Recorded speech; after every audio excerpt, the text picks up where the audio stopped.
noite. Boa noite a todos e todas que nos acompanham pelo Facebook. Lembrando que essa live vai ficar salva também no nosso canal no YouTube. Hoje nós estamos recebendo aqui a doutora Kiriolande, delegada da Mulher de Diamantina, a doutora Rafaela Sena e a doutora Rafaela Sena e Daniela Caramati, da OAB Mulher, daqui de Diamantina. Boa noite, doutoras. Boa noite. Boa noite. Boa noite, gente. Hoje nós vamos tratar um assunto relacionado à violência sexual. Eu gostaria já de iniciar dizendo que nós não vamos falar de nenhum caso específico, nós vamos apenas abordar situações que aconteceram. Eu gostaria de começar iniciando perguntando para as doutoras: qual a diferença entre assédio, abuso e violência sexual? Boa noite, gente. Bom, a gente tem que pensar em termos jurídicos para dizer o seguinte: não existe um crime chamado abuso sexual. Abuso sexual seria um gênero. Dentro desse gênero, nós temos várias espécies de crimes que são crimes contra a dignidade sexual. Um desses crimes é o assédio sexual. O assédio sexual, ele exige que a pessoa que está assediando tenha uma relação, um vínculo de autoridade com a pessoa que está sendo assediada. Então, são situações de empregador que está assediando a empregada, ou em situações até militares, ou de que a gente tem vínculo de hierarquia, o superior está assediando a pessoa que é inferior hierarquicamente a ele. E muito comum no dia a dia, infelizmente, também é a situação de professor que assedia a aluna, especialmente alunas menores de idade. Então, isso é o assédio sexual, tá? Tá dentro do gênero abuso. Dentro do gênero abuso, nós vamos ter também estupro de vulnerável, exploração sexual de vulnerável, exploração sexual comum, vários outros crimes. Mas o assédio é um crime, o estupro é um crime, o abuso não é um crime específico, é só um gênero. Só para constar, essa relação de professor e aluno, ela foi sumulada pelo STJ somente o ano passado, né? Porque até então eles não consideravam essa relação como assédio. E desde o ano passado, essa relação já é considerada assédio. Ótimo. Tem o número da súmula? Passa para ela, eu posso colocar na rede. Eu também não sei, não me recordo. Para ela colocar nas páginas da rede. Sim. Eu vou verificar. Que após a live a gente faz coloca a súmula na rede, nas nossas redes sociais. Como funciona a denúncia? Olha, como em todos os outros crimes... Deixa eu só concluir aqui, doutora. Tá, só a vítima pode denunciar? Oi? Pode não ser... Só a vítima pode denunciar? Não. Pode ser uma denúncia anônima? Olha, hoje os crimes contra a dignidade sexual são crimes de ação incondicionada. O que é isso? Significa que a polícia e o Estado vão tomar providências mesmo que a pessoa não queira. Só que nós temos alguns problemas aí. Realizar a denúncia anônima é possível que seja realizado, tanto na delegacia quanto no 180, mas aí essa denúncia anônima vai gerar inicialmente uma intimação para que a vítima compareça na delegacia, confirme aquela história, peça providências, peça proteção, se for o caso. Como os crimes contra a dignidade sexual são crimes que normalmente não têm testemunhas, normalmente, pelo menos na nossa região, a gente não tem muitos crimes cuja demanda é imediata, ou seja, que gera prisão em flagrante. Normalmente são crimes que só são denunciados depois de um tempo. Então, a gente não vai ter mais elemento objetivo, por exemplo, possibilidade de realização de exame de corpo de delito, esse tipo de coisa. O que nós temos de elemento importante são as declarações da vítima. Então, se um terceiro denuncia, será instaurado o procedimento. Mas se eu chamo a vítima na delegacia e ela nega que aquilo aconteceu, dificilmente eu vou ter elementos para que aquele caso, de fato, seja levado ao judiciário e aquela pessoa seja punida. Então, de um modo ou de outro, nós precisamos que a vítima queira providências. Mesmo que seja instaurado o procedimento, não pela demanda dela ou até sem o consentimento dela, nós vamos precisar ouvir essa vítima. E na maior parte das vezes, a maior prova que nós vamos ter estará nas declarações dela. Então, a gente vai precisar dessa vítima, sim. É bom esclarecer, até porque eu vi ontem um questionamento no Instagram da pessoa que fala assim, mas como é que eu vou provar, né, que eu sofri esse assédio, esse problema? Aí é necessário a gente pontuar a importância mesmo da palavra da vítima, né? O relato da vítima, logicamente que existe todo um conjunto probatório, mas é um tipo de crime que, como a doutora Kyria bem pontuou, como ele ocorre às escondidas, né? Entre quatro paredes, mas sem ter testemunhas, a palavra da vítima tem um peso muito forte. Porque senão ficaria impossível, né? A gente ter qualquer comprovação. Também, foi boa essa colocação, até para a gente dizer também o seguinte: não é a vítima que vai ter que provar, né? A vítima muitas vezes acha que é ela que vai ter que juntar elementos. Eu não fiz exame de corpo de delito na época, etc. Somos nós, agentes do Estado, inicialmente polícia, depois, né, Ministério Público, que vão reunir os elementos e reunir provas para tentar mostrar que aquele crime aconteceu. Mas para reunir essas provas, nós precisamos da colaboração da vítima, não tem como. Então, muitas vezes, ela não tem um exame técnico, né, que seria um relatório médico do dia dos fatos ou menos de 72 horas após os fatos. Mas nós vamos ter, por exemplo, mensagens em telefone celular, nós vamos ter testemunhas que não viram o fato, mas viram, por exemplo, em alguns relatos até que lemos, né? Nós vimos ela sendo levada para o banheiro de forma coercitiva pelo suposto autor. Ou no dia seguinte, essa vítima contou, em algumas situações ela contou até pela rede WhatsApp para uma amiga, mesmo que só optou por denunciar depois de um tempo. Então, tudo isso é colocado no inquérito e posteriormente fará parte do processo como elemento de informação, como prova de que o que a vítima está dizendo é realmente verdade. Então, assim, doutoras, se a vítima ela não tem provas, né, não tem o exame, não tem como provar por marcas, por machucados, de que ela sofreu. Isso já aconteceu, inclusive, há algum tempo. Mesmo assim, ela pode denunciar. É óbvio que se ela tiver provas, mensagens, fotos, tudo isso ajuda, mas se ela não tiver, a palavra dela vale muito, porque essa foi uma dúvida que foi recorrente nas redes sociais, né? Isso não aconteceu hoje, tem algum tempo, mas só minha palavra basta? Então, eu acho que isso é importante a gente frisar, né, doutora? Na verdade, ela não só pode, como ela deve denunciar. Né? Juntas, nós vamos buscar que elementos nós temos para provar a sua história. Né? Talvez há coisas que ela nem sabe que são elementos de informação que vão se transformar em prova. Então, é importante que ela denuncie, lembrando, como eu disse, que quem tem que provar algo é o Estado. Então, seremos nós, inicialmente policiais, que vamos reunir esses elementos com a colaboração dela, com o apoio, com a participação dela. Mas é importante denunciar sim, não se preocupe com quais elementos você tem.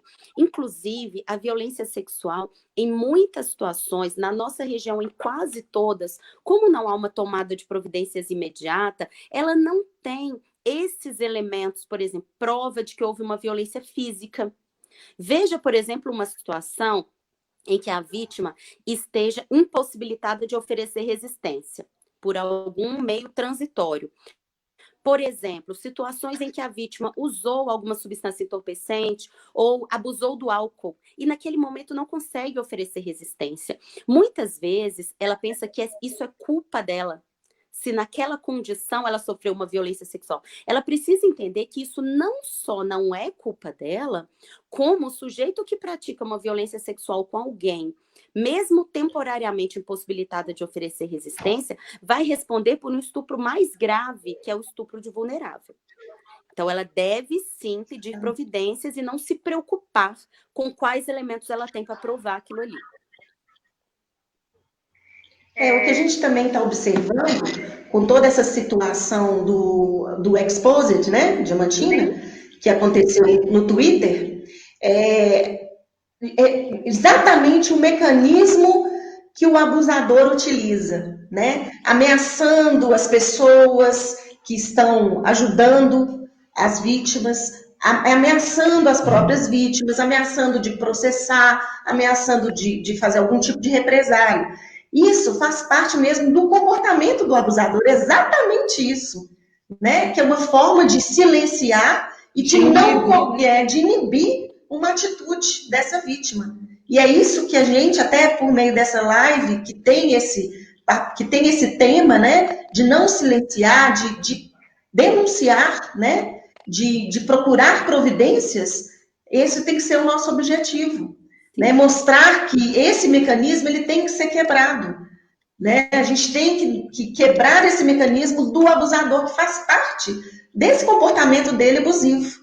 Né? E está sendo refletido. Agora, casos de grande repercussão nacional, que nós já vimos, né, ocorreram há muitos anos antes da pessoa denunciar. E foi possível reunir provas, né, que levasse à condenação daquele abusador. Né, daquele que cometeu, o agressor cometeu a violência, mesmo tendo passado muito tempo. Porque um processo ele vai ser formado por um arcabouço de provas. Né? Não é uma prova que somente, você vai juntando todo um arcabouço mesmo de provas. Sim, e o fato de uma falar vai encorajar as demais a falar. E aí todas narrando o mesmo fato, com o mesmo suposto abusador, aliciador, e trazendo isso ao processo, isso tudo forma o conjunto probatório, né? Porque a gente vai ter 5, 6, então o intuito do primeiro a denunciar é encorajar as demais pessoas, as demais mulheres a fazer essa denúncia. E aí quando a gente vê que todas essas pessoas acusam a mesma pessoa como abusador, com as mesmas características do abuso. Aí ele me levava à força para o banheiro. Aí vem uma outra e fala, ele levava para o banheiro. Então a gente vê que ele age sempre da mesma maneira. Então, todas as vítimas falando a mesma coisa, do mesmo jeito, né? Casos bem semelhantes, também junta o conjunto probatório ali. Então, um depoimento dá força ao outro para comprovar essa agressão que ambas sofreram do agressor, do mesmo abusador. Essa é excelente colocação essa. Até para dizer o seguinte, normalmente, esse tipo de conduta não acontece uma única vez. A regra não é essa. Então, talvez uma vítima chega na delegacia, conta a sua história, vamos até pegar esse exemplo aí, olha, estava numa festa, acho que alguém pôs alguma coisa na minha bebida, ou não, eu mesma exagerei, tomei um pouco a mais, estava meio aérea, um sujeito me pegou pelo braço, me levou para o quarto, tentei sair, não consegui, me forçou a praticar relações sexuais com ele. Talvez essa vítima esteja pensando, é melhor eu não denunciar, porque eu de fato estava alcoolizada, né? Eu não me recordo tão bem, mas eu sei que isso aconteceu e eu não tenho outros elementos. A partir do momento que essa vítima trouxer essa situação, provavelmente aparecerão outras com exatamente a mesma história. Porque o sujeito pratica aquele fato uma vez, não tem punição, não tem exposição, não tem demanda, não gera nada, ele continua praticando. Aquilo ali se torna uma conduta naturalizada, que é o que a gente quer acabar. Então, é muito importante você conseguir trazer essa demanda para a gente, conseguir trazer essa denúncia até para incentivar outras meninas. Você dará força para que outras façam o mesmo e, ao mesmo tempo, essas outras também vão te dar força para superar isso. É até interessante porque há situações em que a pessoa viveu aquilo ali. Eu e a Ellen comentamos sobre um caso essa semana, por exemplo, há 25 anos. Aí eu já aproveito o gancho para responder a pergunta da nossa parceira aqui, doutora Juliana. Doutora Juliana. Obrigada. Que ela perguntou se a violência sexual prescreve em quanto tempo. Olha, o prazo máximo de prescrição no Brasil é 20 anos. Então, nós vamos pegar isso como prazo máximo, a não ser para crimes que não prescrevem. Não é o caso da violência sexual. A violência sexual, até o momento, não é um crime imprescritível, ou seja, ele prescreve com o tempo. O que é isso? Significa que depois de um tempo, o Estado perde o direito de punir aquele sujeito. Mesmo que eu confirme que ele praticou um crime, por exemplo, um estupro há 20 anos atrás, pegando o gancho dos 20 anos aqui, se não houve inquérito policial, não houve nada. Mesmo que eu consiga confirmar aquilo, o Estado não tem mais o direito de punir aquele sujeito, tá? Genericamente, a prescrição é isso. Então, muitas vezes, algumas vítimas chegam na delegacia dizendo: eu vivi uma situação, mas foi há 25 anos atrás. Ainda é possível punir? Provavelmente não, né? Se não houve nada que interrompesse essa prescrição, não é possível. Mas o que eu digo para essa pessoa?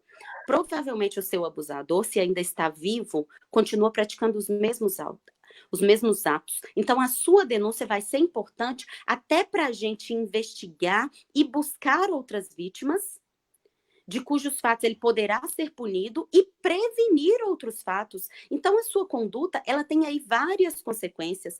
Mesmo que você não vá poder dizer assim, ó, ele pegou 10 anos de prisão pelo que aconteceu comigo.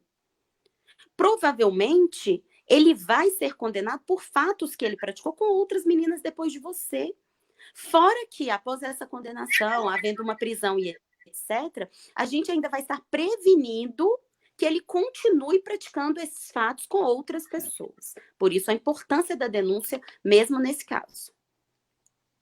Uhum. E também salientar, né, Kíria, que a prescrição na área criminal, ela é mais longa do que no cível, por exemplo.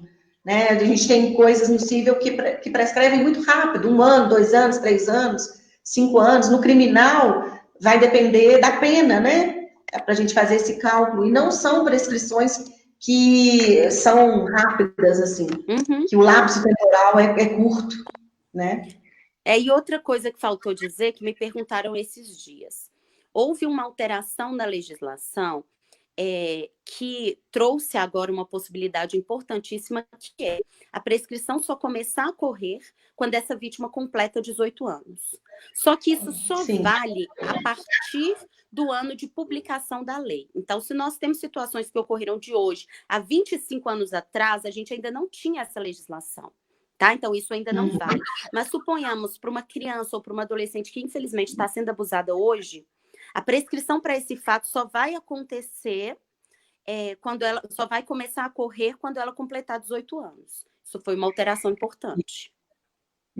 Chegou uma pergunta aqui. Qual que é o ano? Vocês se recordam? Eu não estou me recordando qual é o ano dessa alteração, para a gente falar aqui. Não.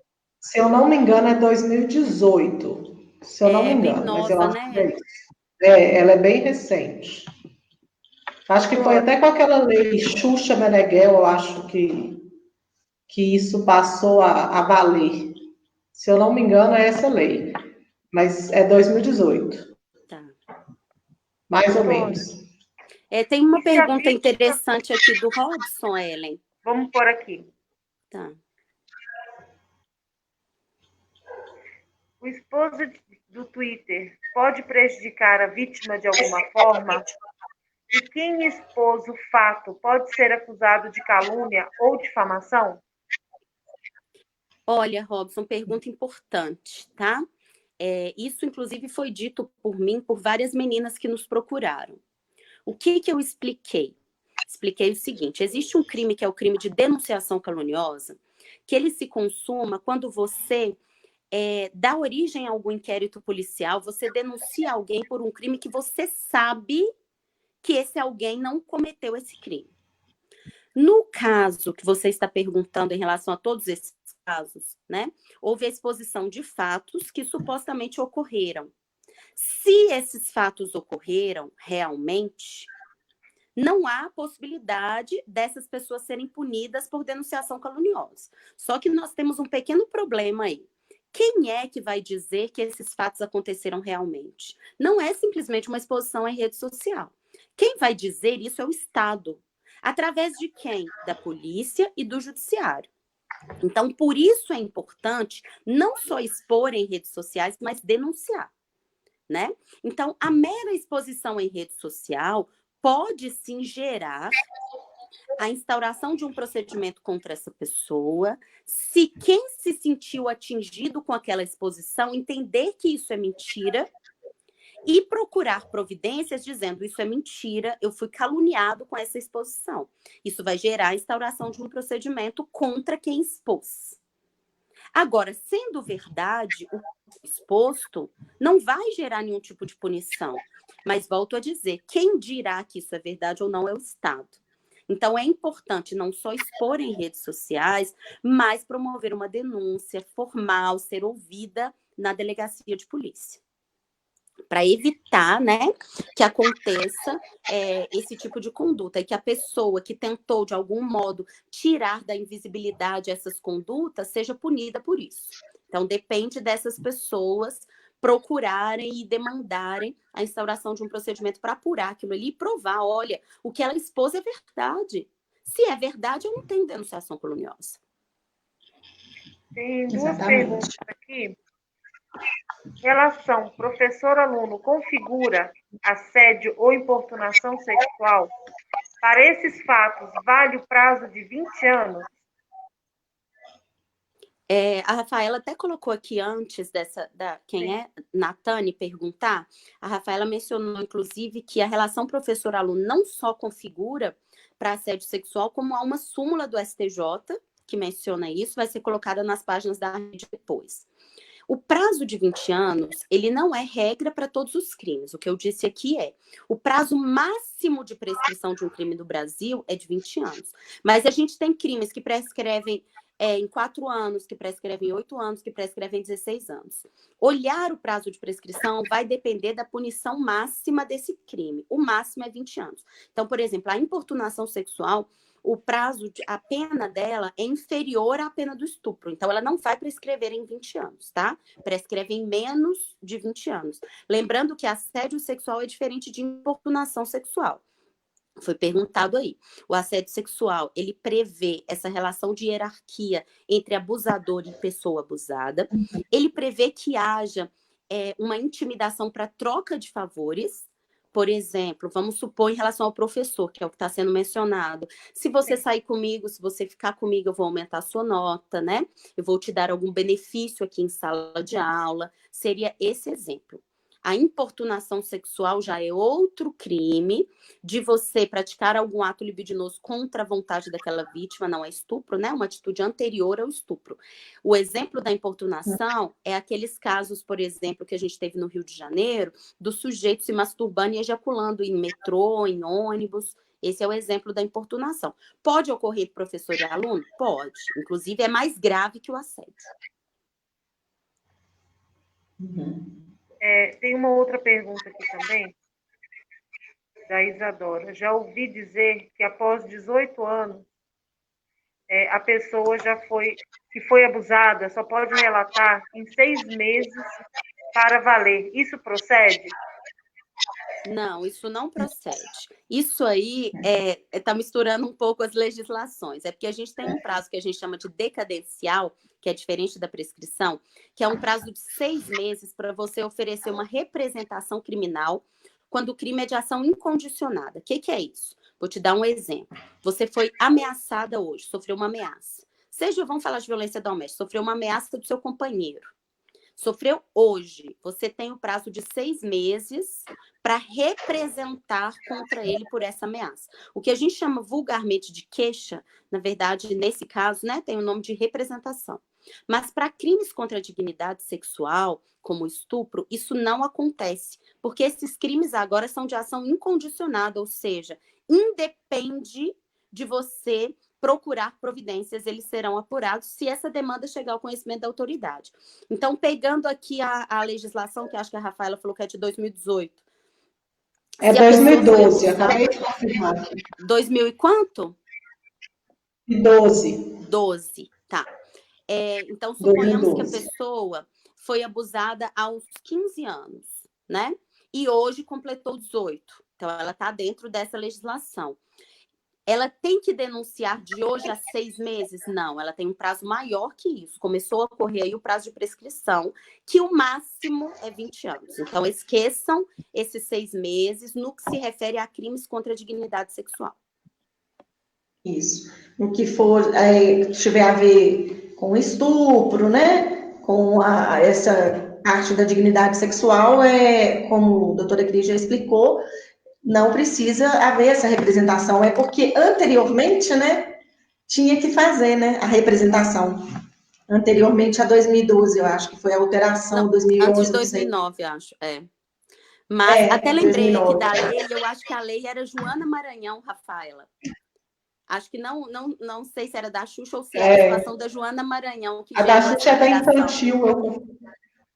A da Xuxa é da violência infantil. Isso mesmo. Mas aí acabou que, como antes de 2009, a ação era condicionada à representação, eu acho que ficou isso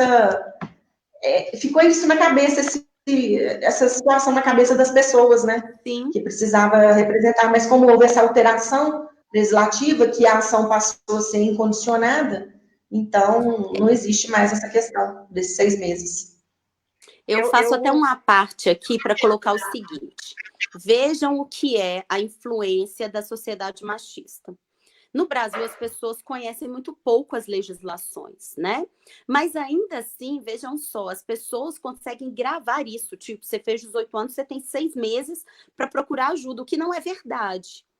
Mas as pessoas gravam isso. É a mesma coisa que acontece quando algumas mulheres chegam na delegacia, estão vivendo uma situação de violência doméstica, querem sair do lar, elas mesmas saírem, em alguns casos não é o agressor sair, mas obviamente vão pedir medida protetiva de proibição de contato, e elas dizem assim, não, mas se eu sair eu vou perder tudo, e vou perder a guarda dos filhos, e vou perder gente, tem mais de 30 anos que isso acabou.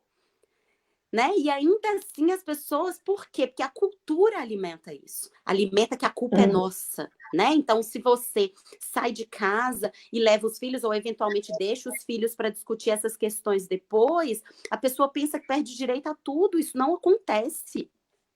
É porque hoje em dia a gente já não tem mais o pátrio poder, né? O poder é familiar, que muita gente ainda não entende. E antigamente o pátrio poder dava poder ao pai sobre os filhos. E hoje o poder é familiar. Então é a família que tem o poder. Então, tanto o pai quanto a mãe.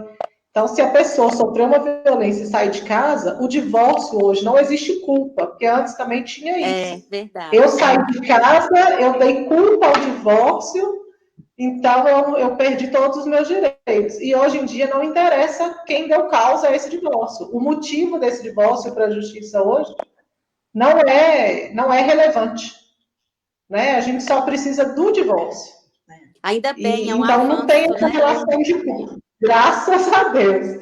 E aí a gente não tem mais essa relação de culpa e nem de que o homem tem todos os direitos. A gente já conseguiu que isso fosse regulamentado, apesar de ainda muita gente não acreditar que isso é verdade, né? De que as mulheres têm os mesmos direitos que os homens em relação à família. Sim. São mitos, né, que estão aí para poder manter essa estrutura, né? Essa estrutura patriarcal, machista, né? Que isso aí alimenta o medo das mulheres de denunciar, o medo das mulheres de tomar uma atitude que leve elas a se separar, por exemplo, né? Até mesmo nisso a gente verifica, por exemplo, quando você vai falar de um estupro, com que roupa que a mulher estava, é a mesma coisa do que estava sendo, do que a gente falou aí no início, a respeito do eu bebi, então eu tenho culpa. Você pode beber, normalmente. Você está numa festa, você pode fazer o uso da bebida e beber, e isso não vai fazer nada com você. Isso não a te violentar, a te estuprar, a te levar para um quarto, para um banheiro, e fazer coisas que você não quer fazer.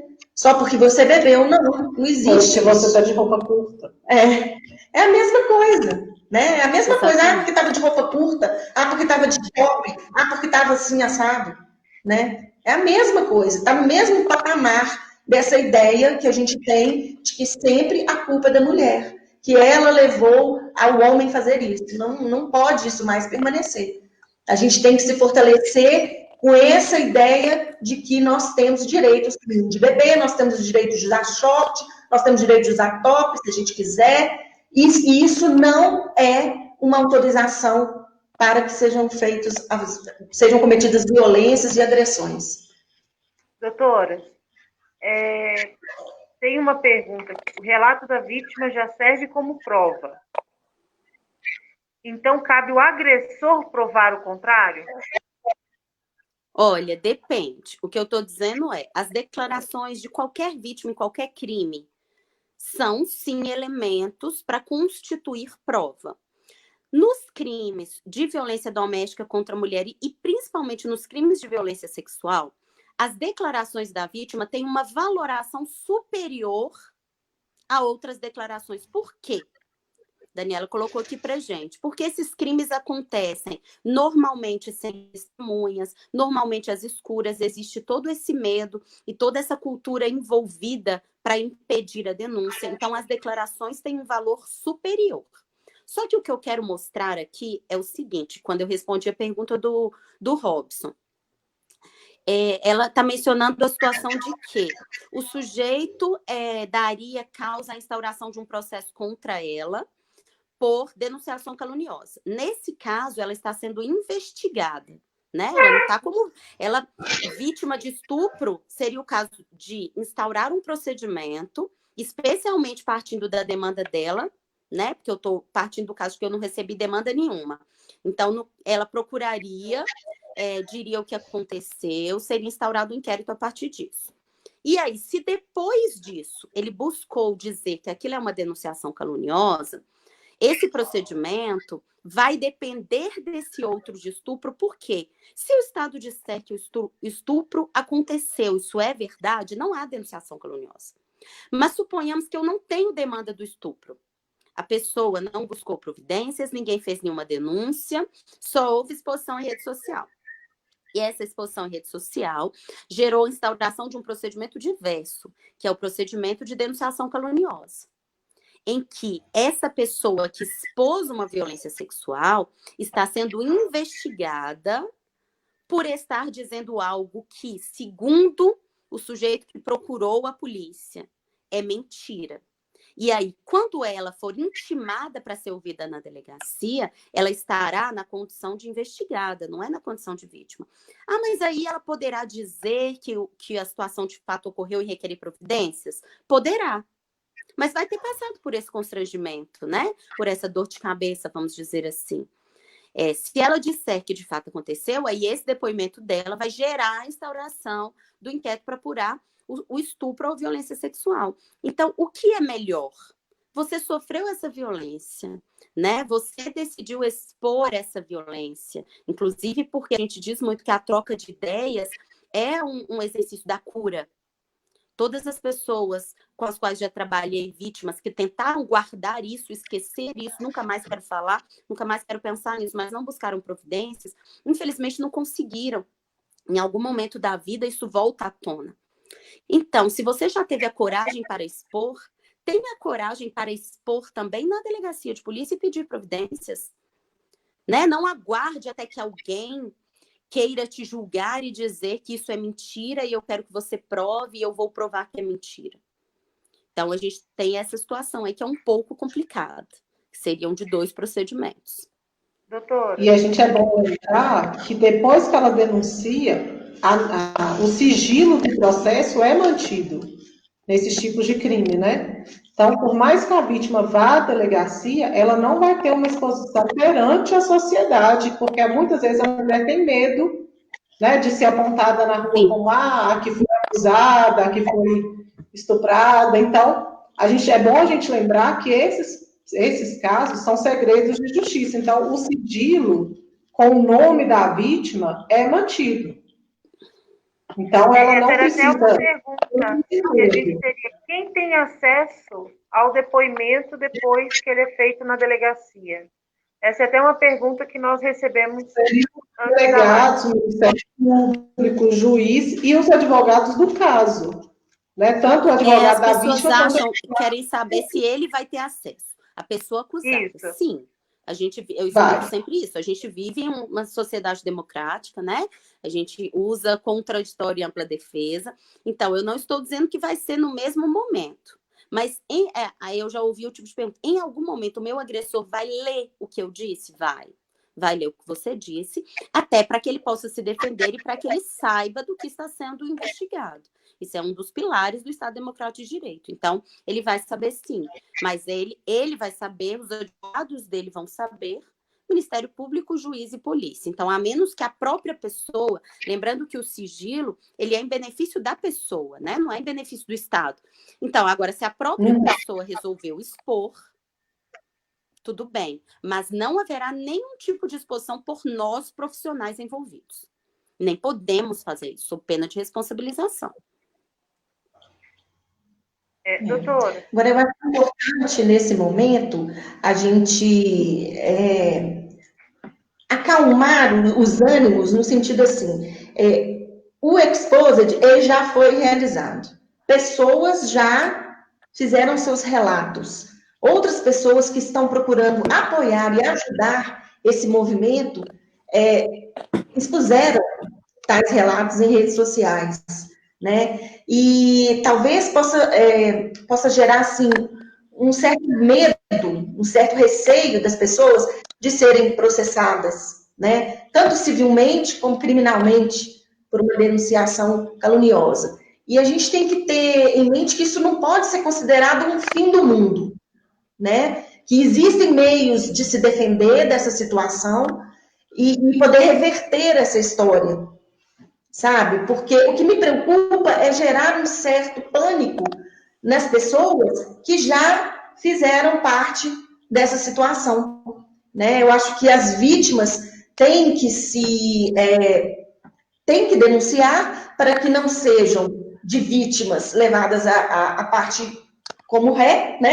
Num processo. E as pessoas que já fizeram essa exposição têm que enfrentar mesmo e saber que não estarão sozinhas, né? Eu acho que o grande motivo, a grande razão dessa live estar acontecendo com nós duas que somos advogadas, tá? Estamos aqui participando dessa live, é justamente colocar para a sociedade, para essas mulheres, tanto para aquelas que estão ajudando as vítimas, estão expondo os relatos que elas divulgaram para elas, para essas outras, a nossa participação aqui é justamente dizer isso, que nós vamos nos mobilizar, né, enquanto comissão da mulher advogada, para apoiar, para trazer um suporte jurídico para essas pessoas. Porque senão, eu já estou imaginando assim, muitas pessoas entrarem em pânico.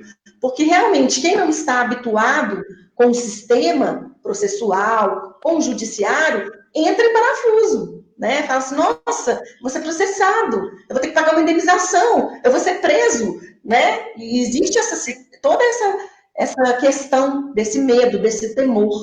E nós estamos aqui, enquanto Comissão da Mulher Advogada, eu e a doutora Rafaela, justamente para demonstrar que essas pessoas não estão sozinhas, nem as vítimas e nem aquelas que apoiaram essas vítimas nas redes sociais.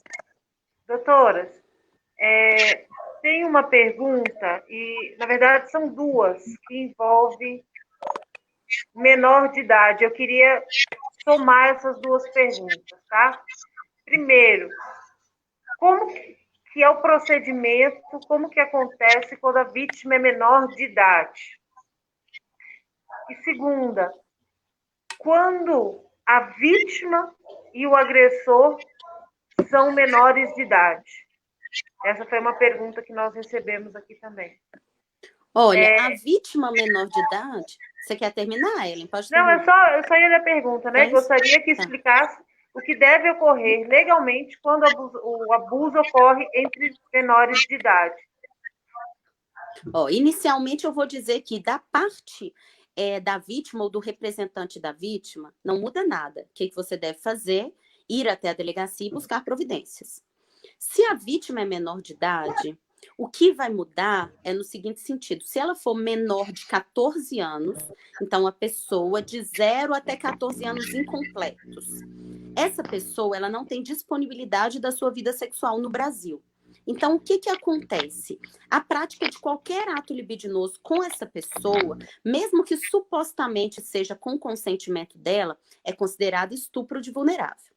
Então, não é nem o menor de 18 anos, é o menor de 14 anos de idade.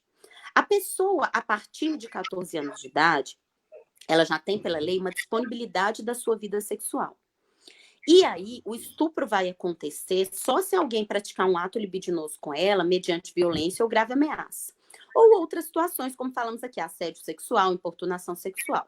Mas ela já tem, em tese, essa disponibilidade, ou seja, ela pode consentir no ato sexual. No mais, a prática de estupro com a pessoa maior de 14 e menor de 18 anos tem um aumento de pena. É isso, tá? Não tem muita diferença, não. Agora, em relação ao menor de 18, né? Tem diferença em relação ao menor de 14 anos. Agora, e quando o agressor também é menor de idade? Volto a dizer, para o representante legal não muda nada, realizar denúncia na delegacia. Só que o procedimento que vai ser instaurado não é um inquérito policial. É um procedimento que nós chamamos de procedimento de apuração de ato infracional. Porque essa prática de estupro que o menor cometeu em face de outro menor ou de outra menor de idade, ela não é chamada de crime, é chamada de ato infracional. Então, a gente tem um procedimento investigatório na delegacia, né, que é um pouco diferente do inquérito policial, mas tem também o objetivo de apurar e descobrir a verdade daquele fato, e depois é encaminhado ao Ministério Público. Lá no Ministério Público, esse menor vai ser chamado juntamente com seus representantes legais, e o promotor de justiça vai pedir ao juiz o que ele entende ser uma medida socioeducativa adequada se confirmar que aquele menor praticou o fato, tá? E aí, em medida socioeducativa, a gente tem várias, porque as pessoas gostam e conhecem só a medida de internação, né? Que as pessoas chamam de prisão do menor, não é uma prisão. Então, só para exemplificar, essa é uma medida com possibilidade de ser aplicada no estupro, mas não é só essa medida que existe. Então, vai ter um procedimento na delegacia, depois um procedimento no Ministério Público. Ocorrerá dessa forma. Doutoras, como que os homens devem se comportar para auxiliar as vítimas? Acho que agora as doutoras podem responder, e aí, sim, só pegando o gancho no que foi dito anteriormente aqui, que foi o seguinte, queria, né, parabenizar a OAB por essa parceria, dizer que a gente está com várias parcerias aí, gente. A situação aqui, a gente vai conseguir ampliar muito o atendimento das mulheres, ampliar a atuação da rede em parceria com a OAB Mulher. E aí é importante, que até foi dito aqui anteriormente, sobre a questão da doutora Daniela colocou a situação de a vítima ficar com medo, né, de procurar providência ou de expor a sua situação por medo de responder a um processo criminal ou civil indenizatório. O que é interessante a gente pensar? Isso também faz parte de todo o processo de invisibilização desse tipo de vítima, né? Do mesmo jeito que numa situação de violência doméstica, a gente tem aquelas ameaças, que são as ameaças que ocorrem em todos os fatos, quer dizer, vou tirar os filhos de você, vou te deixar sem nada. Isso tem o objetivo de fazer com que você não procure providências. Do mesmo modo, quando o indivíduo diz, ou vários indivíduos dizem, inclusive em redes sociais, que eu vou te processar, vou fazer isso, vou fazer aquilo, também são ameaças que têm o intuito de continuar mantendo essas condutas escondidas, veladas, que é o que a gente não quer. Então, daí a importância da gente ter instituições parceiras, porque as instituições precisam se manifestar. Se a gente quer, de fato, romper esse silenciamento, se a gente quer, de fato, que isso saia das sombras, apareça e seja punido, a gente precisa que as instituições se manifestem. A gente precisa que as instituições digam que são parceiras nisso, que estão dispostas a falar sobre isso, a refletir e a tomar providências. Então, isso que está acontecendo aqui hoje é muito importante. Aí agora, sobre a pergunta que ele colocou, Ellen, você repete, por favor, para elas responderem também? Olha, eu acho que o homem, ele pode ajudar, juridicamente, eu não sei se ele pode ajudar. Mas pode eu ajudar acho, se ele for testemunha, né? se ele presenciou o fato, Isso. ou se ele conhece as condutas, ele pode ser testemunha do processo. Isso. E quase ninguém quer ser, lembrem-se disso. Quase ninguém quer ser. E quase nenhum deles quer esse mistério, entendeu? Então, assim, eles podem ser testemunha e ajudar a mulher, eu acho que eles podem apoiar a mulher, acreditar na mulher, eu acho que isso é o mais importante, acreditar no que aquela mulher está falando. Se ela chegar e falar com o homem, olha, principalmente eu acho que muitas vezes no caso de namorado, companheiro, que você chega e falar, aquele homem está fazendo isso comigo, muitas vezes o homem, enquanto namorado, ele reage assim, mas você está dando confiança? Você está dando mole para esse cara? E aí é entender que não. O fato dela sorrir e cumprimentar um homem não quer dizer que ela está dando bola para esse homem, não quer dizer que ela está afim desse cara, não quer dizer que ela dá essa liberdade para eles fazer qualquer gracinha com ela. Então, eu acho que o papel principal do homem é acreditar na mulher. Sim. Ele acreditar no que aquela vítima está falando e entender que ela está sendo constrangida naquele momento, né? E mostrar para ela que nem todos os homens que se aproximarem dela vão fazer aquilo. Que existem homens abusadores, existem, a gente sabe, né? Existem homens que aliciam, existem, mas também existem homens que não fazem isso e que, pelo contrário, eles apoiam as mulheres quando elas estão nesse momento. Eu acho que o papel do homem é muito importante, até também assim como da mulher, é de romper isso tudo que a gente está vivendo. Nós precisamos ter essa consciência. Até mesmo, assim, é lógico que, como nós estamos vivendo aqui, a nossa sociedade, e nós mesmos, temos muitos preconceitos. Às vezes isso vem dentro da gente como algo automático, porque isso está naturalizado, porque isso está incutido dentro da nossa criação, e nós temos que lutar com a gente mesmo. Por exemplo, se eu tenho um pensamento que é racista, eu não estou imune a ter um pensamento racista, a ter um pensamento homofóbico, sexista. Eu não estou imune a isso. Eu sou um componente dessa sociedade que tem essa estrutura, infelizmente. Mas eu tenho consciência e posso ter a consciência de querer romper com isso. De dizer para mim mesmo, não, isso não é legal. Isso não está de acordo com essa mudança que eu quero na sociedade, para as minhas filhas, para os meus filhos, para as outras pessoas, para mim mesmo. Não está de acordo.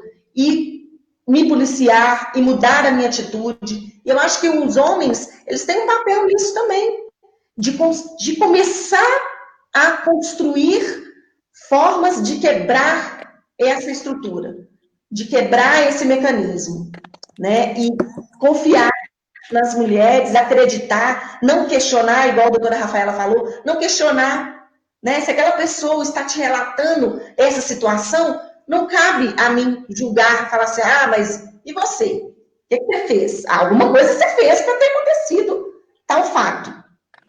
Eu acho que o papel do homem é muito importante nesse sentido. E juridicamente, se ele for testemunha, ele tem esse compromisso de, se ele realmente quer mudar essa situação, de prestar o seu testemunho e colaborar para a construção dessa prova que a gente está. E se esse homem for um homem que ele tem um contato direto com possíveis vítimas, por exemplo, um professor, um treinador de algum esporte, um instrutor de academia, alguma coisa que tenha uma relação bem próxima a essa vítima, que faz com que a vítima confie nele, ele tem que incentivar essa vítima a denunciar, a pôr a voz dela para fora e falar, olha, isso está acontecendo.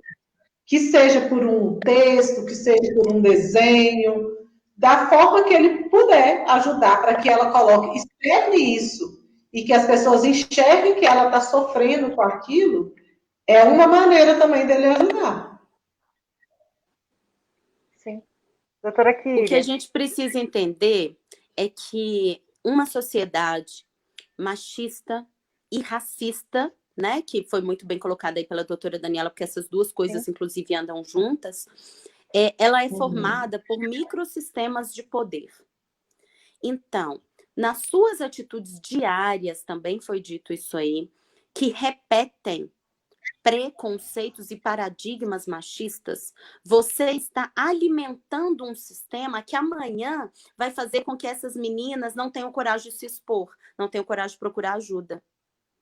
Então, isso se alimenta dessas condutas, e essas condutas alimentam o sistema. E aí tem algumas coisas que muitas vezes a rede posta, alguns postzinhos interessantes, que falam, por exemplo, todo sujeito que foi acusado de violência doméstica diz que ela é louca.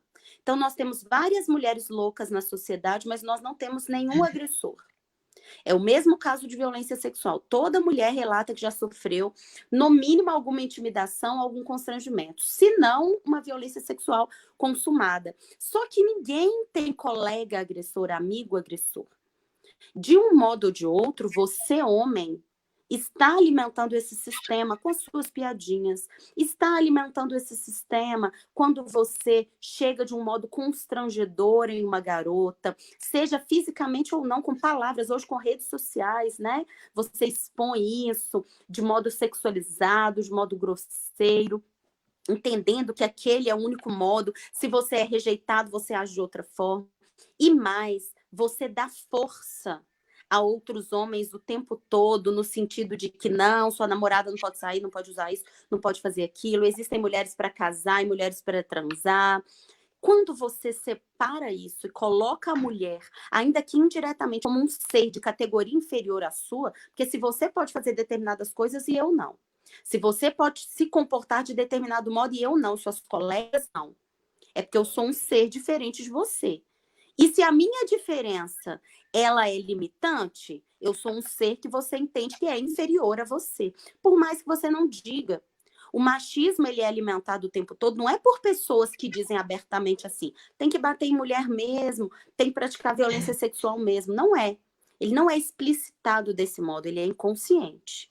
Mas embora ultimamente a gente esteja vendo pessoas que perderam completamente a noção e expõe abertamente que, né, que é normal ser racista, que é normal ser machista, mas são casos isolados, né?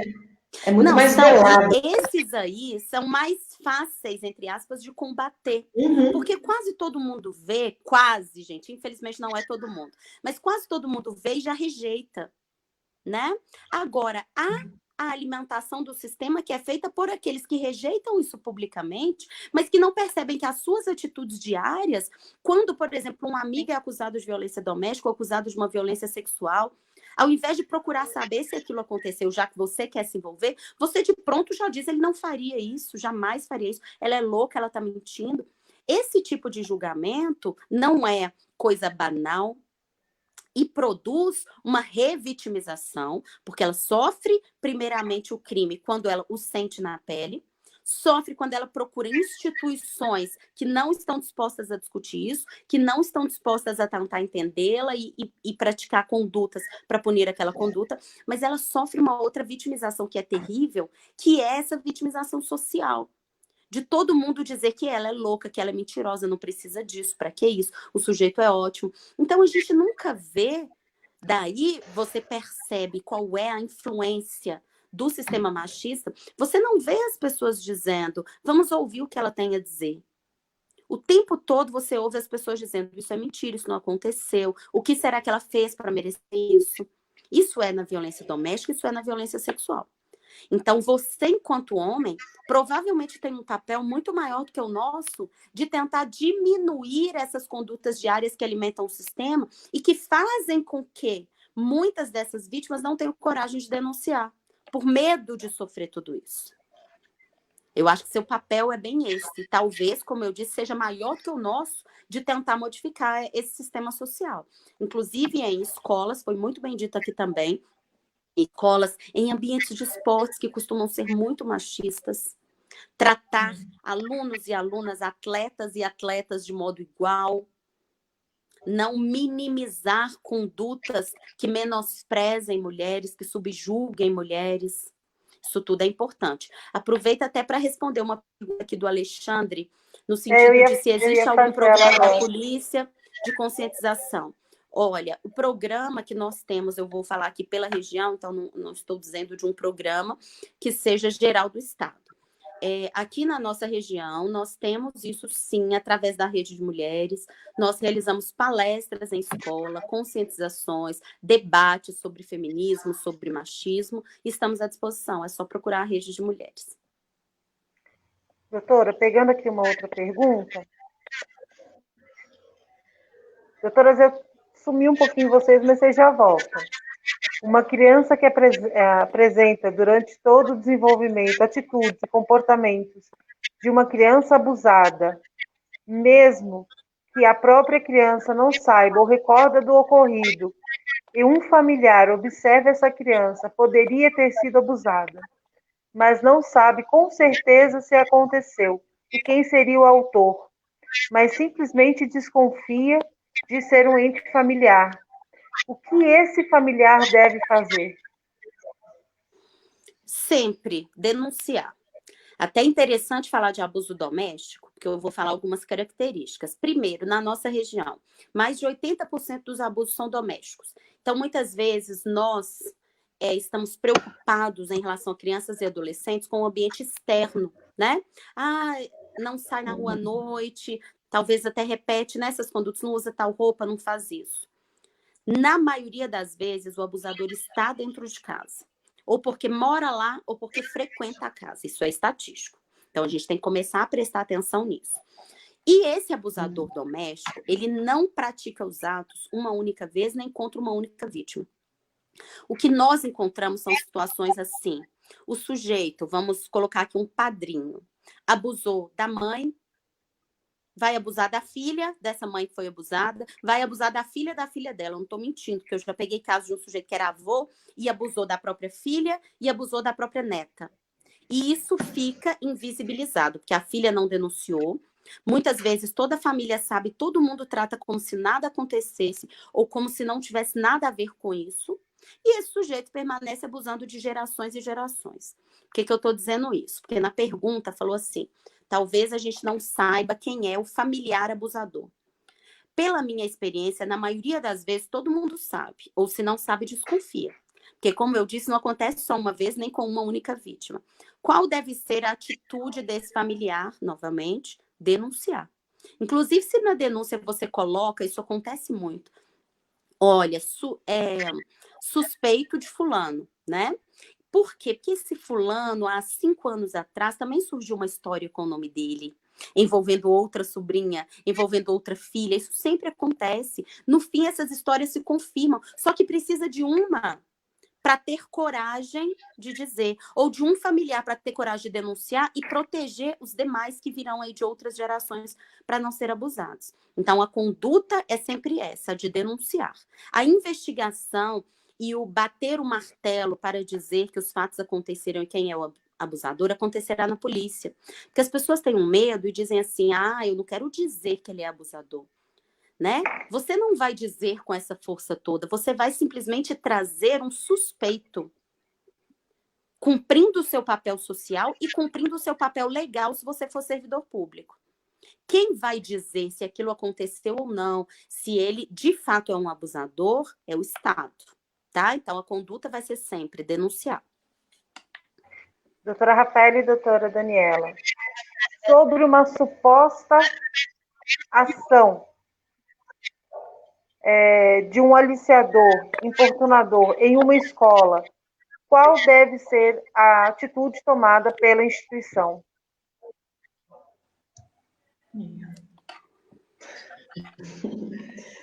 Eu acho que a primeira é o que eu já falei, que é o mesmo caso do homem, é acreditar na vítima. E a partir do momento que acredita na vítima, é encaminhar essa denúncia para a polícia, chamar a polícia até a instituição para investigar isso lá, se tem outros casos, se é um caso isolado, afastar liminarmente esse suposto abusador, aliciador, para que isso não venha a ocorrer com outras alunas ou com outras pessoas. Mas eu acho que a principal conduta da instituição ou de quem toma conhecimento é acreditar na vítima e encaminhar a polícia. Porque se isso acontece numa escola, se a gente for pensar numa escola, né, em época escolar mesmo, são menores de idade em sua maioria. Chamar os pais para ver se teve algum comportamento, se essa vítima vai repetir a história na frente dos pais. E eu acho que é encaminhar uma investigação mesmo, noticiar o fato à polícia. Falar, olha, a gente teve a denúncia dessa vítima, a gente conversou com ela, conversou com os pais, a gente afastou o abusador, o aliciador, ou quem é que esteja causando isso, e agora a gente precisa de providências para que a gente saiba se essa pessoa que está sendo acusada volta a trabalhar com a gente porque realmente ele não tem culpa, ou se ele realmente tem, né, ele realmente agiu desse fato, ele fez aquilo, e vai ser demitido, porque isso é caso de demissão por justa causa. Se a gente misturar o criminal com o trabalhista, isso é caso de demissão por justa causa. Né? Então, eu acho que liminarmente seria afastar o abusador, acreditar na vítima e pedir uma investigação policial. É uma responsabilidade de instituição. Eu acho que a instituição ela tem que ter um papel ativo, né? E não simplesmente tentar tampar o sol com a peneira, sabe? Tipo, igual hoje em dia, a gíria deles é ficar passando pano para a pessoa, né? É uma gíria que eles usam, eu tenho filhas, né?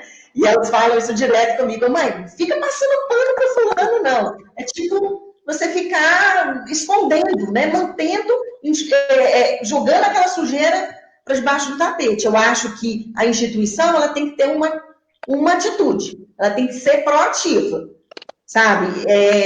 Concordo com a doutora Kíria quando ela disse que não são casos isolados.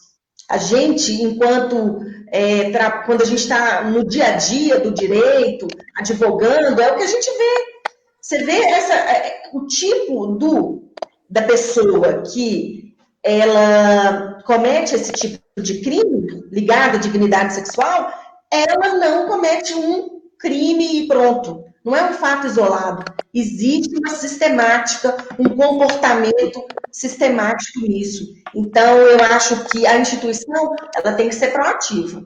Ela tem que tomar uma atitude. Logicamente, respeitando os direitos daquele professor enquanto funcionário da instituição. Mas ela tem que tomar uma atitude, sim.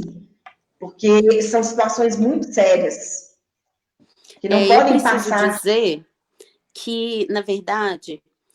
que a escola, né? Eu não me recordo quem fez a pergunta, se foi o Robson. A escola ela tem obrigação de denunciar. Isso não é uma posição da escola, tá? Estou dizendo isso baseado, novamente, quase tudo que eu falo, gente, é baseado em casos reais. Baseado em casos reais de... Eu passei para o supervisor, ela entendeu que era melhor não tomar providências. Suponhamos, uma professora que tomou conhecimento.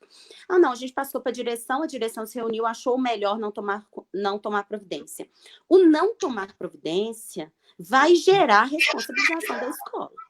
Então, a escola, enquanto instituição pública que presta serviço público, ainda que seja uma escola particular, ela presta serviço público, ela tem obrigação de denunciar qualquer ato que seja, diga respeito ou seja pelo menos suspeito de violação de algum direito daquelas crianças e adolescentes que ali estão. Então, não é posição da escola, não é a escola se reunir e pensar o que fazer. é denunciar, sob pena de responsabilização. Como disse, estou falando isso porque eu já vi várias situações que a escola, não, a gente tem uma norma interna que a gente vai decidir. Oi? Não existe isso. Vocês vão atender a legislação federal, estadual, Constituição Federal, Estatuto de Criança e Adolescente. Outra situação, o interrogar a criança, que também é completamente vedado aí, né, pelas nossas normas e pelas nossas redes de humanização de atendimento. Suponhamos, uma criança contou para a professora. Normalmente, as crianças, né, na educação infantil, as crianças têm muita confiança na professora, contou para a professora. A professora foi lá e contou para a supervisora, contou para a diretora. Ok, desde que você agora faça um ofício e leve essa demanda para a polícia. Devo chamar a criança para confirmar com a supervisora? Não. Devo chamar para confirmar com a diretora? Não. Tá? Quanto mais vezes a criança tiver que contar a história, mais vezes ela vai ser revitimizada e pode ser que chegue em determinado momento, isso já aconteceu, que ela diga, não vou falar mais nada porque eu já cansei. É a situação de chamar a polícia militar naquele momento, que a escola fala, eu não quero rebuliço na escola, né? Não vou chamar a polícia militar e expor a criança, não é. Se a situação não está acontecendo naquele momento, vamos supor, você chegou no banheiro da escola e viu um professor, um funcionário ou até um estranho praticando uma violência sexual. Naquele momento, isso é situação, sim, de ligar no 190, não tem o que fazer, né? Vai ter que ter polícia militar dentro da escola, sim, a polícia militar vai tomar, né, todas as condutas necessárias. Mas não é esse o caso. O caso é uma criança que contou o abuso que vem sofrendo para a professora da escola. O abuso vem sofrendo já há algum tempo. Não aconteceu hoje nem agora. A situação é de levar a demanda para a Polícia Civil. Pode ser feito, já expliquei isso, né, em capacitações, pode ser feito através de ofício, porque isso é uma demanda instituição em instituição. Isso não é uma demanda professora, a escola querer que a professora vá à polícia, aguarde registrar a ocorrência e fique como solicitante dessa ocorrência, se exponha. Não é isso. Isso é uma demanda instituição em instituição, a obrigação é da instituição. Então, a escola fará um ofício assinado pela diretora, dizendo, fulana de tal, idade tal, filha de fulano, ciclano, residente tal, narrou para a professora que estaria sofrendo violência sexual praticada por seu padrasto. Pronto, é isso. Isso é uma demanda. Então, a escola não tem que tentar resolver, porque isso é crime, não é a escola que vai resolver. Resolver como? Vamos chamar o padrasto para perguntar, vamos chamar a mãe? Não. A escola não tem que tentar resolver, a escola não tem que interrogar a criança, e a escola não tem que decidir numa reunião administrativa se vai denunciar ou não. A escola tem que cumprir o seu papel, que é elaborar um ofício e encaminhar para a polícia. Lembrando que isso já estava previsto, né, no Estatuto da Criança e do Adolescente. Mas, para deixar mais claro, nós temos 2 legislações de 2018 que falam isso claramente, dessa responsabilidade. Instituições de educação, instituições de saúde e de assistência social. Inclusive, nós temos hoje um relatório que é preenchido, tá? Um relatório de atendimento que antes era preenchido só por instituições de saúde, encaminhado para a superintendência, uma notificação, lembrei o nome, para a superintendência de saúde, e que hoje eu digo, gente, já tem uns 3 anos pelo menos, tem que ser preenchido também por instituições de educação e de assistência social. Então, você denuncia para a polícia e você ainda notifica para que o Estado saiba que aquilo está acontecendo ali, até para elaborar políticas públicas. Doutora, eu vou pegar uma pergunta que a doutora Juliana colocou aqui para nós e eu vou somar com uma outra. Tá. Existe alguma medida para proteger o aluno contra alguma retaliação do agressor dentro do sistema de ensino? Muitas vítimas têm medo de que a denúncia possa fazer com que elas se tornem alvos dentro da escola e da universidade. E me colocando junto com essa pergunta, se realizada a denúncia, tem uma forma de afastar esse agressor da vítima? Foi boa essa pergunta, porque a Rafaela mencionou aí essa possibilidade, né? E eu esqueci de dizer. O que eu tenho feito chegou denúncia que envolve professor dentro da escola, pode envolver servidor? Pode, mas eu estou falando professor porque ele tem um contato direto com adolescentes ou crianças. Essas situações, volto a dizer, sendo verdadeiras, tenham certeza que não aconteceu uma única vez e não tem só uma única vítima. Eu, desde já, instauro o inquérito e notifico a Superintendência de Educação, informando que estou instaurando inquérito para apurar aquilo. Além disso, se a Superintendência de Educação não afastar aquele professor da sala de aula por procedimento próprio, eu peço ao juiz, liminarmente, que ele seja afastado da sala de aula, tá? Não é a demissão dele, né, nesse momento, mas eu peço sim que ele seja afastado da sala de aula, isso em todos os casos. Para evitar não só novos abusos, mas para evitar o que a doutora Juliana está colocando aí, eventuais retaliações, ameaças, qualquer coisa desse tipo. Então, eu tento, quando se trata de professor, afastá-lo de todas as outras supostas vítimas. Agora, se é uma situação de uma pessoa com outra, especificamente uma, é o caso de pedir medida protetiva. E ele ficar proibido de se aproximar dessa pessoa. Então, se for um caso fora do ambiente escolar, e aí engloba a universidade, engloba todas as instituições de ensino, se for fora disso, a gente pode pedir uma medida protetiva para a vítima, para o agressor não ter contato com ela e ela não sofrer mais ameaças nem retaliações com isso. Doutora Rafaela, tem uma pergunta direcionada para a senhora. Gente, eu vou tirar aqui só um instantinho para eu colocar o carregador, tá? Já volto. Tá. Doutora Rafaela, em que momento... Era só um minutinho. Não perceptível caso de violência um casal de amigos conhecidos ou vizinhos, que isso se torna uma mera intromissão na vida alheia. 180, né? Iniciar no 180. Eu li aqui mais ou menos a pergunta. Não, ela pôs aqui para eu ler. Eu pus, mas eu posso repetir. Doutora Rafaela, em que momento um terceiro deve intervir, denunciando um perceptível caso de violência em um casal de amigos, conhecidos ou vizinhos, sem que isso torne uma mera intromissão na vida alheia? O dever de agir é na hora, independente se você é vizinho, se você é amigo, você viu aquele fato, você deve noticiar no 180 ou no 190. Você pode ligar no 180 na delegacia, né, da Polícia Civil, que eles vão tomar medida, ou no 190 se aquilo estiver acontecendo na hora. Né? Antigamente falava entre briga de marido e mulher, não se mete a colher. E hoje a gente já até mudou isso, que a gente mete a colher, a gente mete a polícia, a gente coloca todo mundo. A gente coloca todo mundo no meio, porque a gente precisa agir para mostrar que aquilo não é tolerável.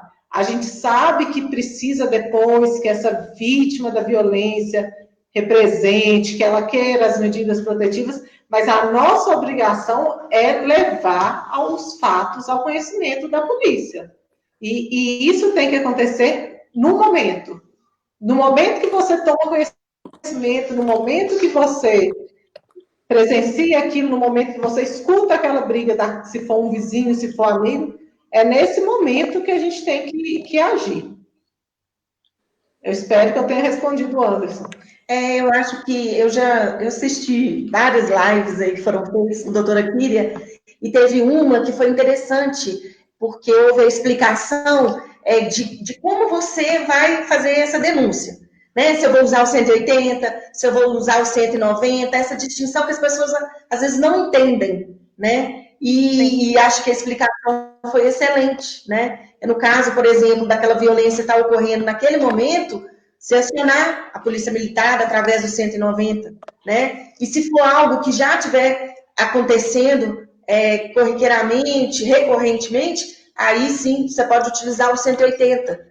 Mas eu acho que essa mudança de postura que a gente está buscando, né? De esquecer esse ditado mesmo, que em briga de marido e mulher não se mete a colher, e transformar isso, porque hoje em dia a gente quer meter a colher mesmo, como disse Rafaela. A gente quer meter a colher, a polícia vai ter tudo que a gente achar. Todo mundo. A gente não pode aceitar aquela violência como sendo normal. Ou é a vida dela, ou não é a minha, então eu não tenho nada com isso. Não. eu tenho sim, eu tenho dever moral de denunciar isso. E também não é esperar, né, gente, a mulher morrer para depois você ficar pensando, nossa, é mesmo, estava acontecendo aquilo e eu não fiz nada. Oh, que tristeza, né? Porque invariavelmente está acontecendo. Doutora Daniela e doutora Rafaela, a gente já está encaminhando agora para o final da live. Ela até se estendeu um pouco mais do que normalmente são 1 hora, mas é um tema que dá muitas dúvidas mesmo, então por isso até que a gente estendeu um pouquinho mais. A gente falou no início da live que a gente ia trazer uma novidade no final da live, e eu estou muito feliz por trazer essa novidade, que eu acho que vai mudar a realidade de muitas mulheres. É o lançamento da advogada amiga da rede de mulheres do Alto Jequitinhonha. E aí eu vou pedir para a doutora Rafaela e a doutora Daniela explicar como que vai funcionar essa advogada amiga da rede de mulheres. Bom, eu vou, para ser bastante sincera, eu perdi o sono ontem, pensando isso, porque já há algum tempo, desde que eu entrei na Comissão da Mulher Advogada, felizmente, coisa que me deixa assim, super feliz, eu me encontrei nessa comissão, né, que está buscando trazer uma modificação para a vida da mulher advogada e das pessoas que a gente atende.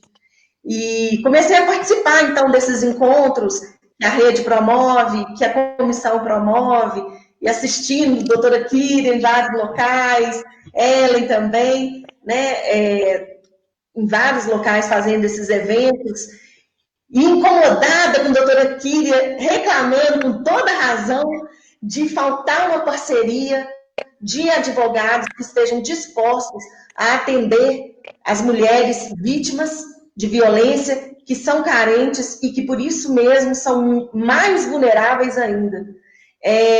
Uma coisa me marcou muito, uma palavra da doutora Kíria, certa vez, ela falou, o agressor ele tem advogado, ele sempre vai ter um advogado. E a mulher que está lá sendo revitimizada o tempo inteiro, não está encontrando apoio. Né? A gente sabe que existe um serviço, por a gente não ter na cidade, na comarca, defensoria pública, a gente sabe que existe um serviço de advogados dativos, mas a gente sabe também que não é qualquer advogado que pode pegar essa mulher e fazer o que precisa ser feito. Tem que ter uma identidade, tem que ter um cuidado com essa mulher, né? Porque ela já foi vítima aí e a gente não pode fazer com que ela seja de um sistema que é bastante complicado.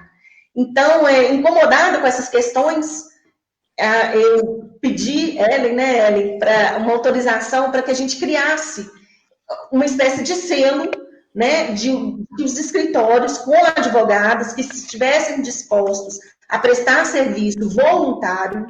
É importante que se diga isso. É um serviço voluntário para atender essas mulheres, gratuito, né?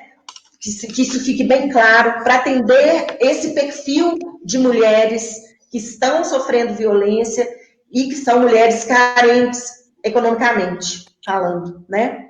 Então, a gente decidiu fazer isso. Eu e Rafaela, a gente já está trabalhando junto em alguns processos, unindo nossas forças mesmo, juntando o que uma tem de melhor com a outra e trabalhando essa parceria. Então, nós decidimos pegar parte do escritório e destinar a esse trabalho, a esse atendimento. A ideia, então, é trazer uma identificação mesmo, uma placa com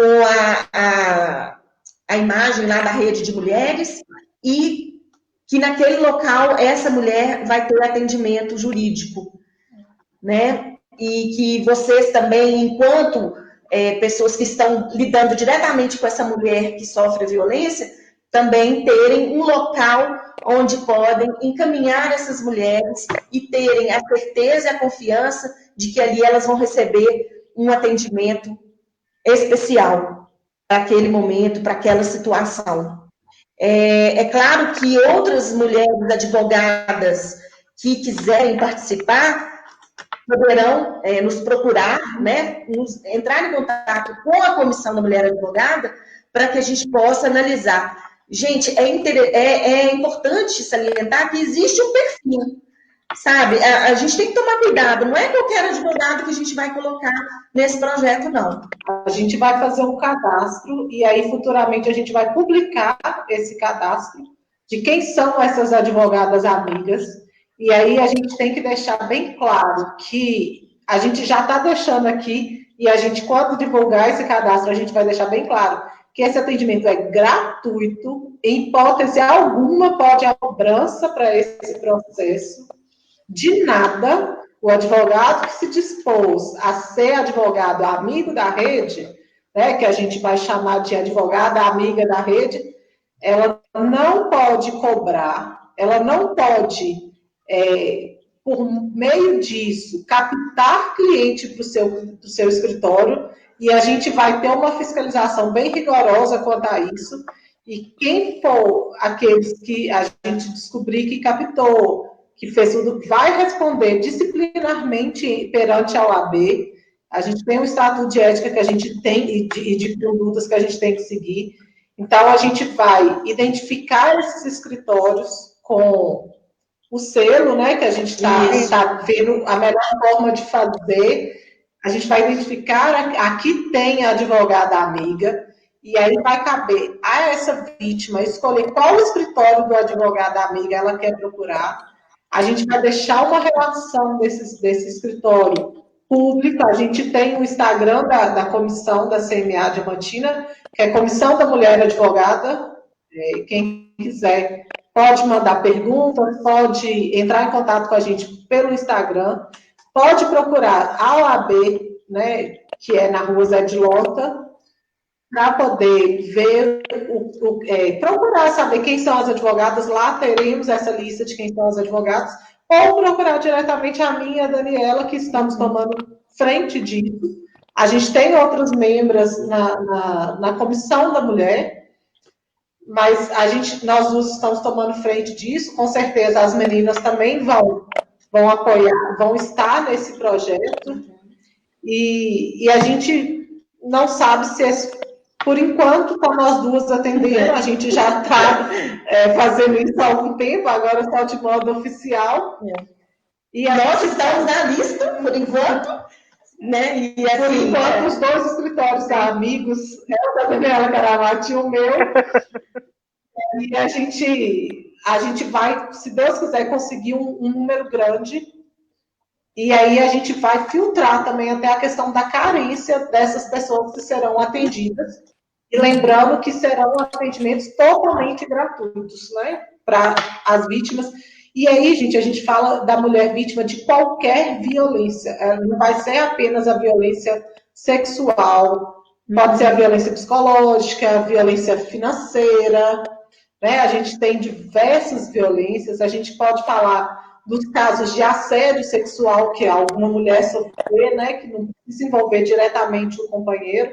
A gente vai estar trabalhando com as mulheres que se sintam prejudicadas e vítimas de qualquer tipo de violência nesses escritórios amigos. Depois faremos um lançamento, viu, gente? Como tudo da rede, a gente vai fazer um lançamento muito legal, a gente vai divulgar isso. E desde já eu digo, faremos um brinde, né? Que é uma luta árdua. E agora, com essa nova parceria, a gente consegue ampliar um pouco mais o atendimento que temos, a pretensão de que seja multidisciplinar a todas as vítimas que procuram a delegacia. Tá? Então, faremos um lançamento e um brinde a isso. Assim, a doutora Juliana colocou aqui para nós que poderia estender esses selos a profissionais amigas para outros setores da sociedade. É uma proposta nossa também, em fazer empresa amiga, clínica médica amiga, que também vai ter um critério todo, e nós vamos acompanhar de perto, inclusive, né?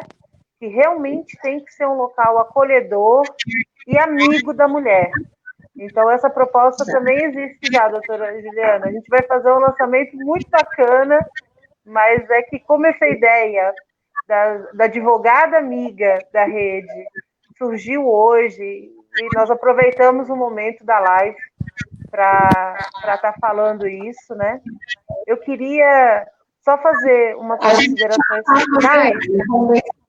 Oi? Procurando meio de formalizar essa parceria da OAB com a rede. A gente tentou através da Wing, aí veio a pandemia, a gente deu uma esfriada, aí a gente continuou, tem quase um ano que a gente está em contato, tentando sempre ver a melhor forma dessa parceria. A gente tem frequentado alguns eventos da rede, alguns eventos das mulheres, e eu acho que esse advogado amiga vai chegar numa hora que tinha que chegar. Agora, com tudo isso que aconteceu, a gente foi lá e fez. São diárias, né? Sim. E outra coisa que eu acho importante também é porque eu percebo na UENG, eu tenho vários contatos com algumas alunas na UENG e percebo, alunas e alunos também, percebo um grande interesse deles nesse tipo de trabalho. Então, eu pelo menos, estou disposta a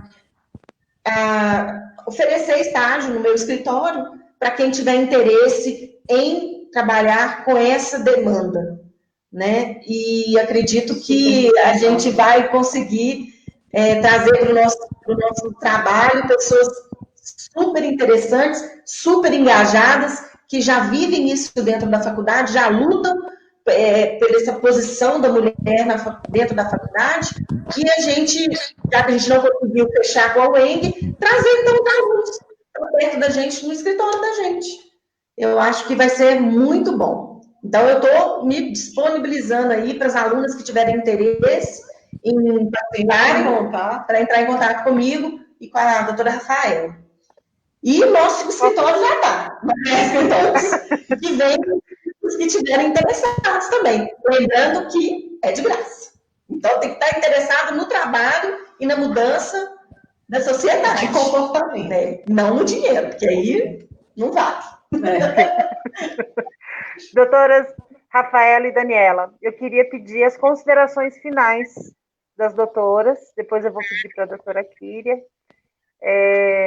frisar algum ponto. Eu acho que é sempre muito importante lembrar, a vítima nunca tem culpa, não importa se ela bebeu, não importa se ela estava à noite na rua, se ela estava em uma festa, se ela estava com roupa, com sainha, com blusa decotada, a vítima nunca tem culpa, né? E ela não está sozinha.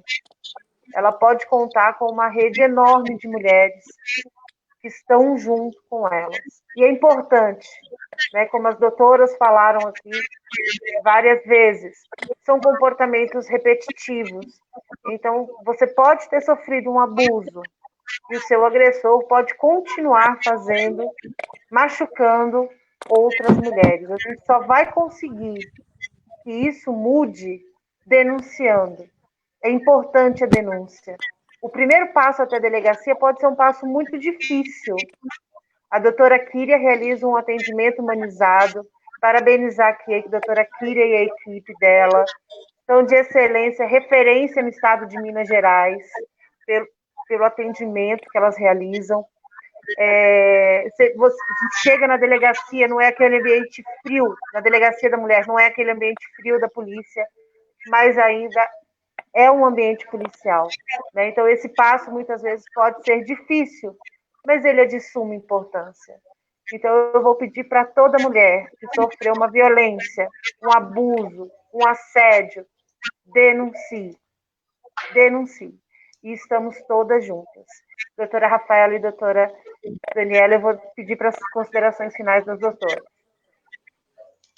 Eu quero muito agradecer a oportunidade de participar com essas mulheres maravilhosas que eu admiro muito nessa live, e o que eu tenho para dizer é exatamente isso: vamos mudar essa estrutura, vamos quebrar essas amarras, né, que ainda a gente vive.